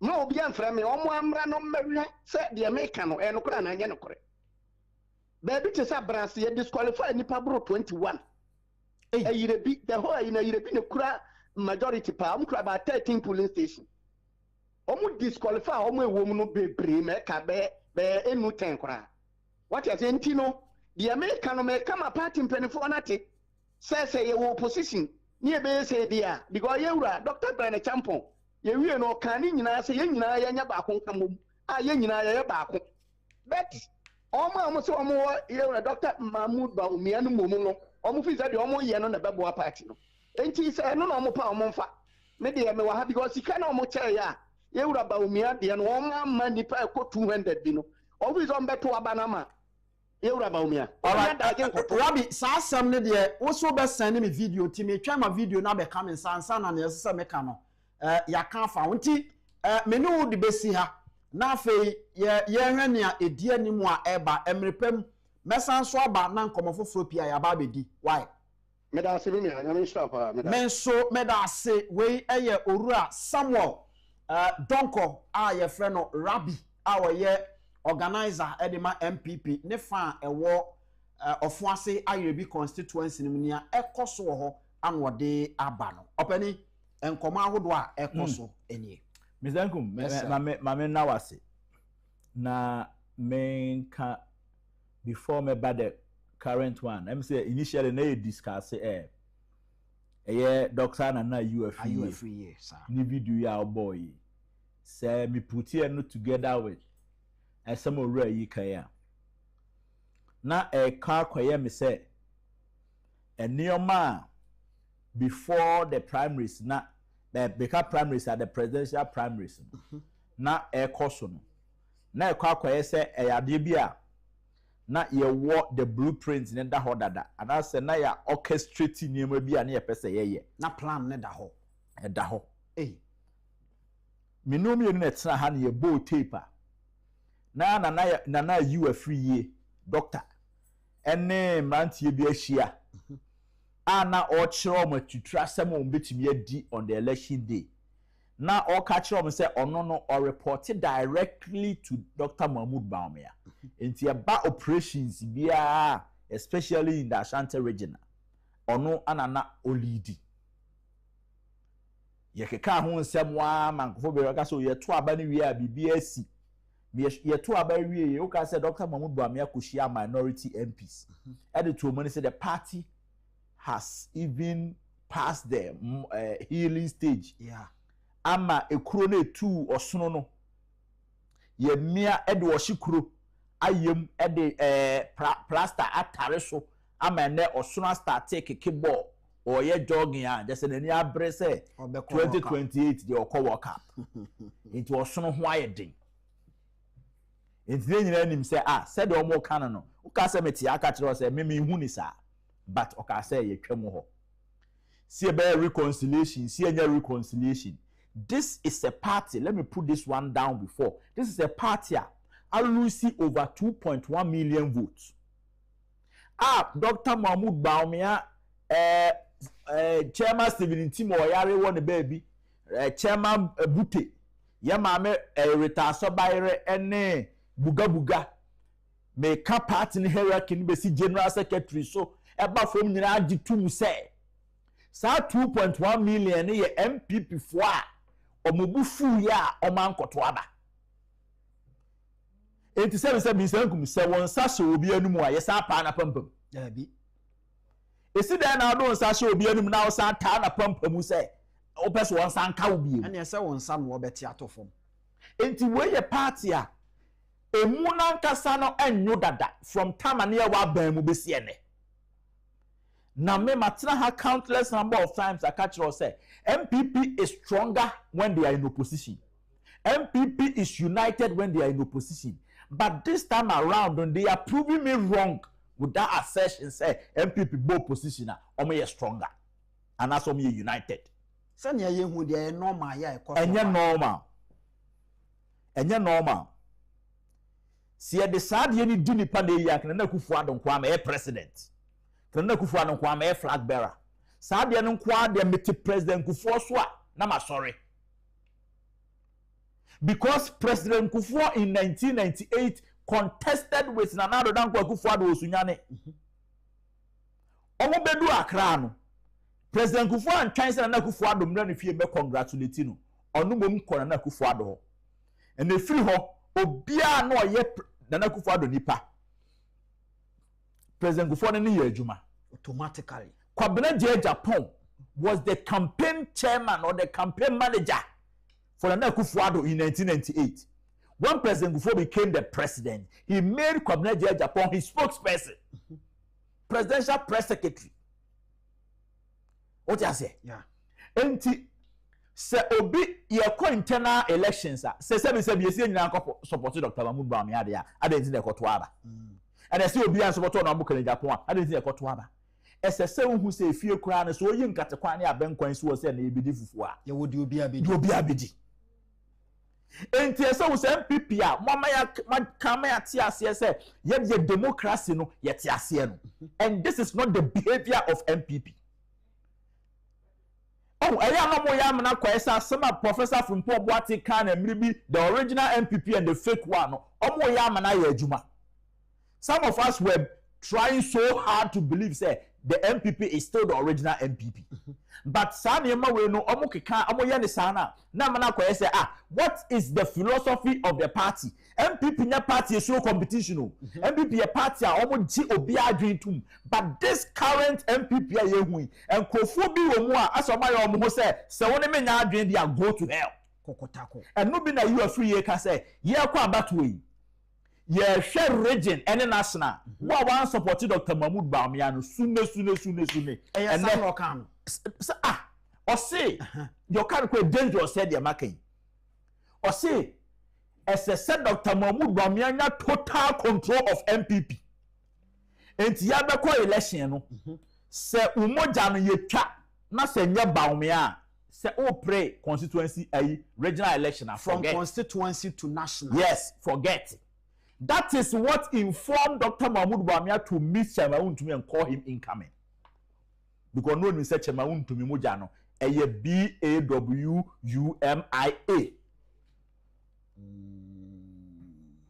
And you know when we say Abana Ekoton and then more for Agyapong we will be no me manitirinkwa but unforget MPP national chairman. Be our for Agyapong na. Oh really?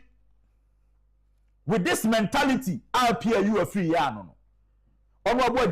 Who is in charge of bad boys for Dr. Bawumia? Or say bad boys prefect for Dr. Bawumia, and you are free any prefect.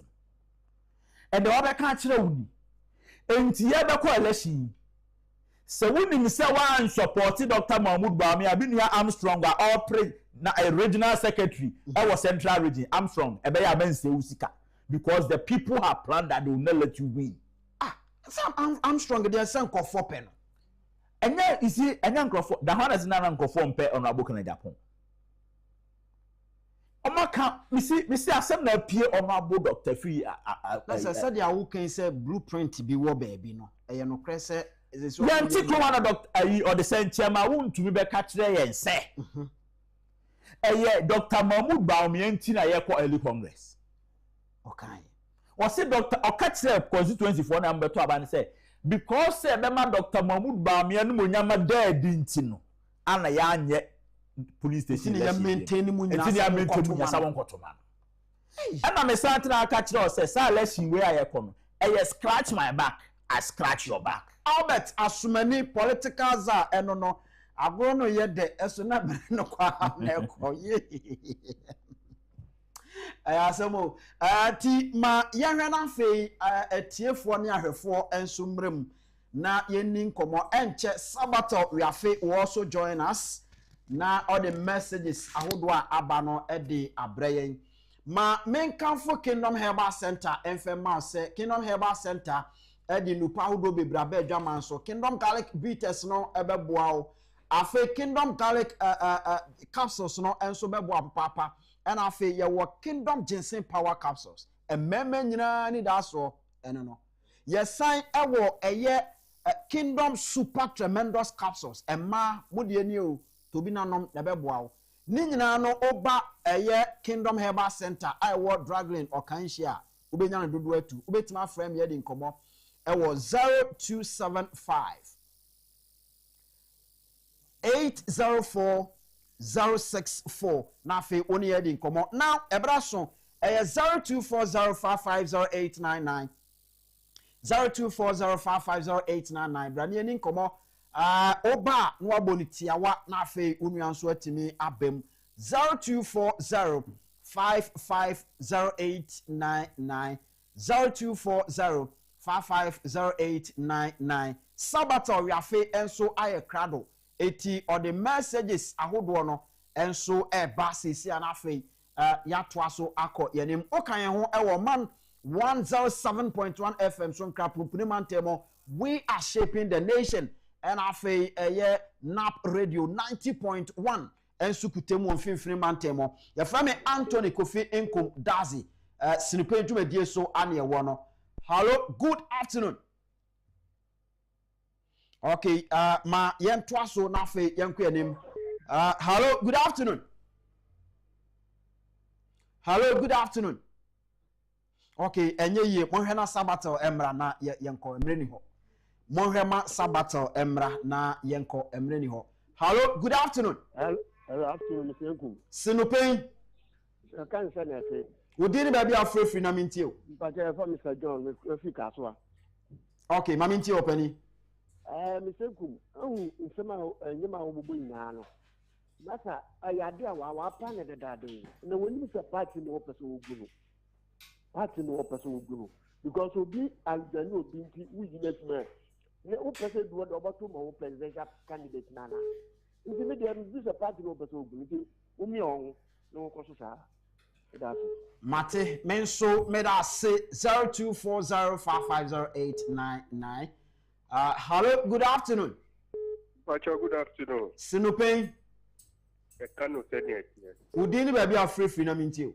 Pacho, Uncle John, Uncle John. Oh, Uncle John, mete won kanche, mamintio. Pacho. So, Mr. Nkum. Yes, sir. Oh, ni ekoso nyina no.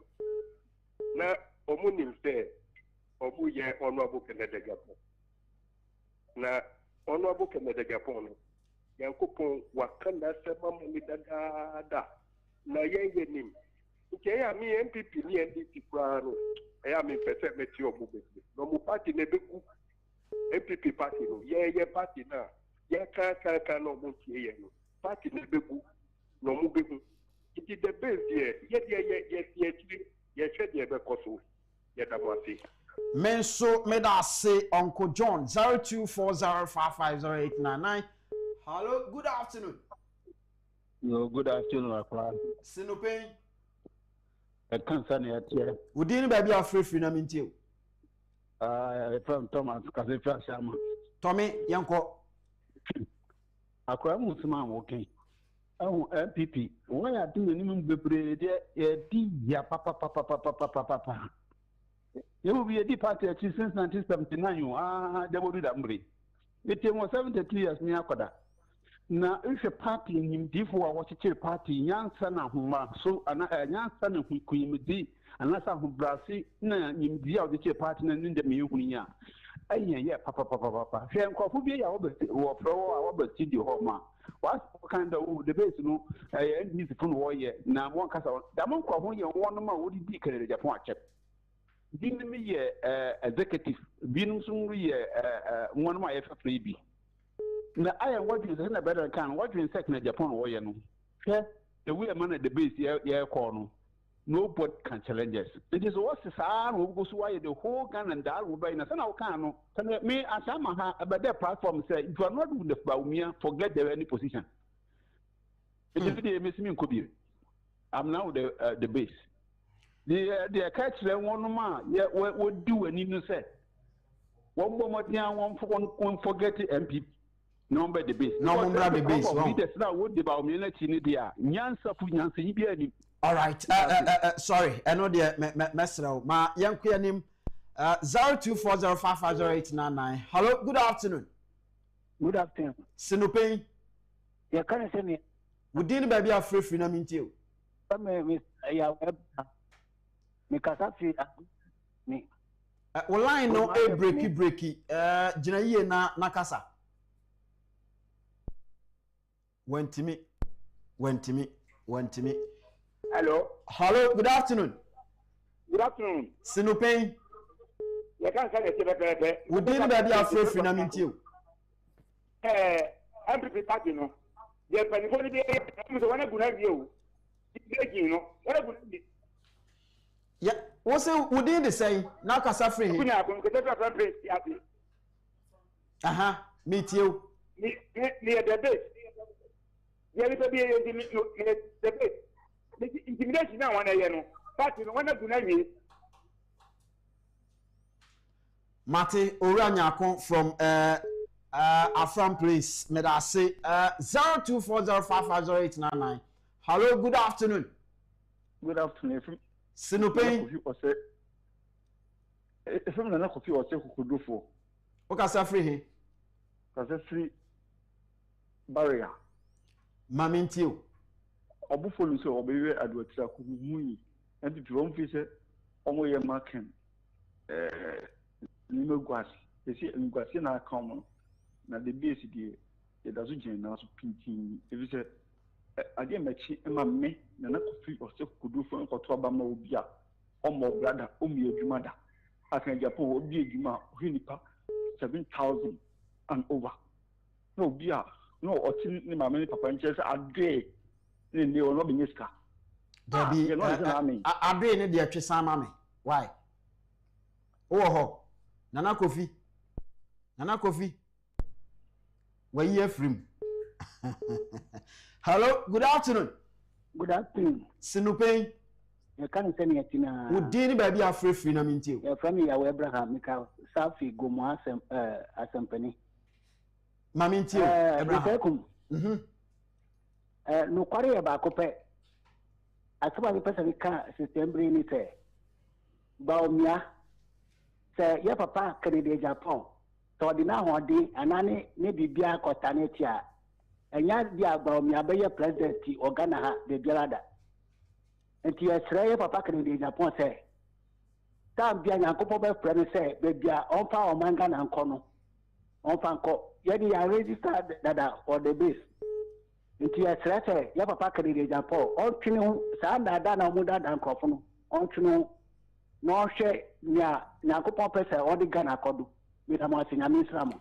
Men so made us say, ma menfa last two callers not menko sabato. Hello, good afternoon. Hello, good afternoon. Okay, me otien ho mintimi ene no enye adwuma. Hello, good afternoon. Good afternoon, sir. Sinupen. You can't send your honorable.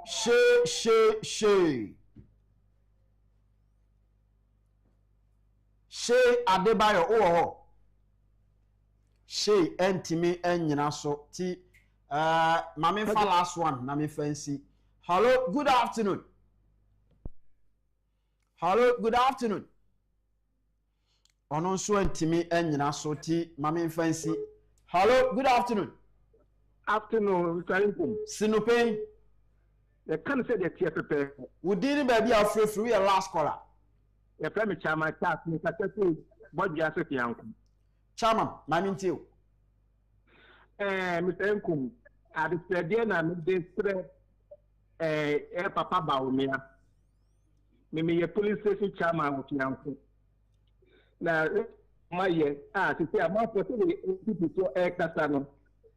Basic for say, almost year and such, I'm starting if I don't do almost like Ken, and the minister I could grab the bill. Mr. Mesreba, when you say, almost more MPP for an American pen, and quiet vice. Nanya pay, set your day at 2028. Was you on cheap base in quiet vice? I'm not chicken. Sir. And the monoso over your vice. Nanya pay, Nanya, check on me in 2028, you know. Nana pue. Master Mono. Napue. If I say, Dr. Matthew Poku Prempe, you be any day. Opoku Prempe, you can not come 20 million in my. Okay. Yo, Mate, Mami now I say. Sir, basic for so much honorable Candia, Dr. Baomi, I'm watching in your voice. Hello, good afternoon. Good afternoon, No Pein. You can't say it here, very. Ajawusu. Oh, Hannibal. Mami Tio. You say, MPP did a immune debut. The best my day too. Yeah, campaign, you pass. What can be a new Biabo? You maybe you cry, I won't end this for. As a Marco Jedro, to be a Jama, way back on Twasso, meaning to be almost was on Boo. Maybe you are mentioning the song of what I said, Pamoka, Yansona, Yabani, Bedin, couldn't again. I know, Mavenda was it. No one Jedro said, we said you must say, we better to be. Sabatori afe aye krado sabi Mr. Enku na say nyame adom me ho ye pa na so e nyame adom me nso me ho ye ye de nyame ase my enkwe okay oh 7 minutes 7 minutes me ye de metu all right Mr. Enku me wie de me shase na me de YouTube messages ahodo aba no na me de shase me wie na me de WhatsApp messages ahodo no so ato aso we ye mebel or see the base we see a TK or see No Pein George Owusisi watching you live from Germany, Hamburg. Or say good work done. Ways to see a Sabina Akon, or say Kwesi Kwarton Esquire and Chairman, or say and Chairman General Kwame Sefa should leave the base alone. But they shouldn't forget that the base has come to stay and win power come 2028. Hashtag still connected. Ways to see appear Kubi. Was say I'm already connected. I'm a full member of the base. Tell Akompra we are solidly behind him. Yeah, mommy, we need a champion. Say, good afternoon, my PhD family. We thank God for another day. May his name be praised now and forevermore. My family, what happened for the past 2 days? The network hasn't been good to us. I miss you guys. Yeah, trying Sam George. You know what? Network number. Oh, Sam George, you Jenna. Sure, I'm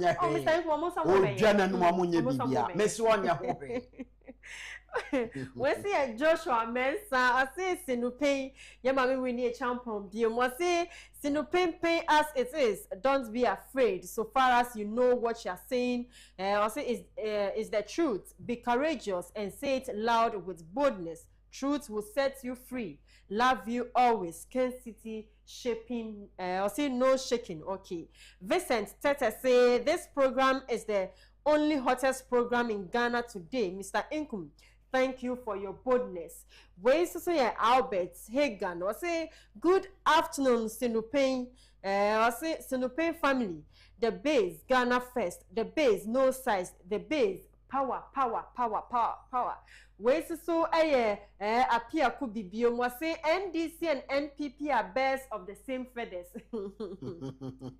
Richard Ohenebado Marcoso de UK or say hi or say Mr. Inkum, you said it right. In 2028, NPP and NDC will be no more. The base with Honorable Kennedy will be the president of this country. Miami of this country, Naso Swamo. We see a skido. Okay. And then network problem. And see, and I want to see and can. JY Adom say, please, those people are wasting their time in NPP. Monstration and Mumbra the base. As simple as that.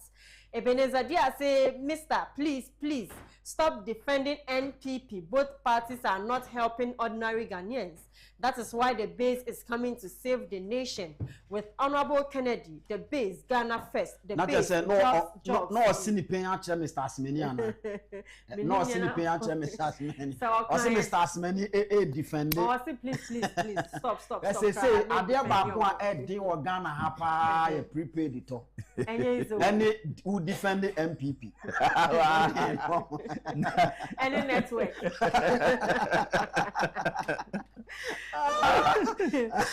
And who not to do when this abem. Yes, Dim Bruta. I do not know this about the Okay, Richard Bless say NPP are good, the base Ghana first. We see a Georgia, we say NPP and NDC are very wicked party in Ghana. I say Ghanaians must change their mind because I say they won't help Ghanaians. Better vote for the base Ghana first, the base jobs for the youth, the base power. Last one I'm doing here our YouTube. Richard Bless. I say Baumia People's Party BPP. You see, I NPP. I know you see Ghana phobia ni abreu.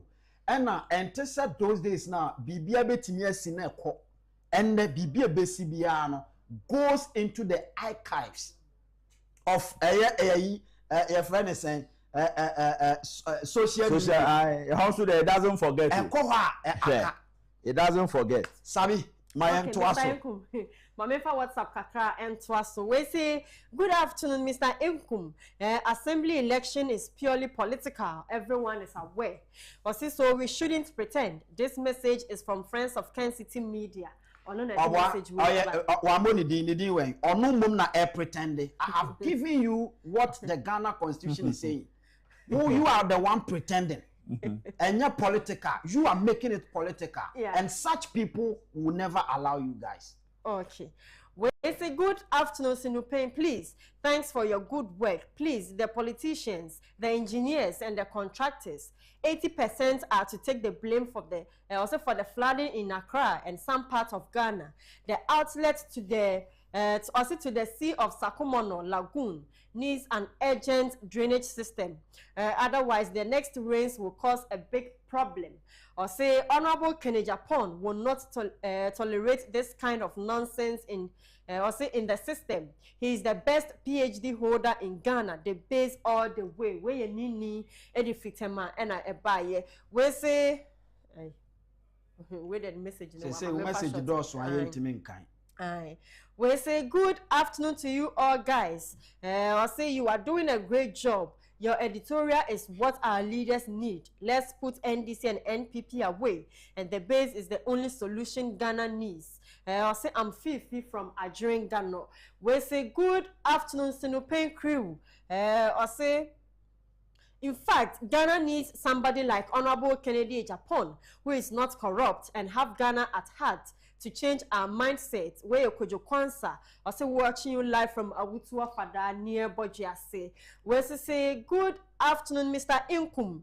I say NPP is not ready to take power from NDC 2028 because they still don't see that they are in opposition, behaving as if they are in government. The base government is coming seriously to take their position. Hashtag the base Ghana first. Hashtag the base power. And pass Olo de Wu Equia Pim. We say, what level?